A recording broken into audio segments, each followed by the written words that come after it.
Alrighty guys, this story is going to go back to the early 1900s, so bear with me with the photographs and their blurriness, and there's also just one maybe photo of the actual victim, which is Aurore. But let's get right to it. This is a story of Aurore Gagnon. Warning, viewer discretion is advised. Aurore Gagnon was born on May 31st, 1909 and was unalived on February 12th, 1920 in Quebec, Canada. She would be unalived by exhaustion and blood poisoning from some 52 wounds inflicted by her stepmother, Marie-Anne Hode, and her father, Telesphore Gagnon. Aurore was raised in a Roman Catholic family, and she was second out of 5 children of Telesphore, a farmer, and his first wife, Marie-Anne Caron.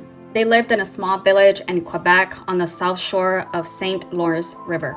In 1916, not long by another birth of their child, Marie-Anne Caron was hospitalized for tuberculosis. Marie-Anne Hode, the widow of the cousin of Telesphore, soon moved into the Gagnon's home, saying that she wanted to take care of the house and children. She was a 30-something-year-old mother of 2 sons. On November 6, 1917, one of the children, 2-year-old Joseph, Aurore's brother, was found deceased in his bed. A coroner's inquest deemed it a natural death. On January 23, 1918, Marie-Anne Caron died of her illness at the Beauport Asylum. Since Telesphore could not take care of the farm and all his children by himself, he married Hode in a private ceremony the following week. The Gagnon children went to live with their grandparents for a few months in another neighboring town. The children returned to their father in the summer of 1919. It was then that Aurore began to be abused.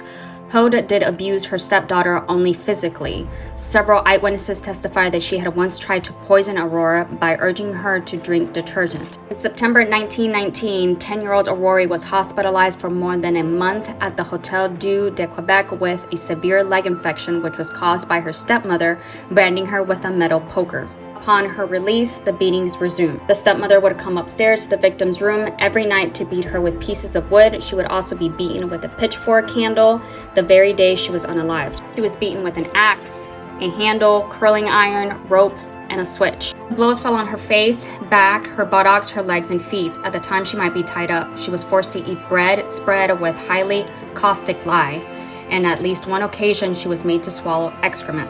Marie-Anne said herself was a victim of an abusive childhood, and she was naturally sadistic, even insane. Alrighty guys, follow me for part 2 of the Aurore Gagnon story.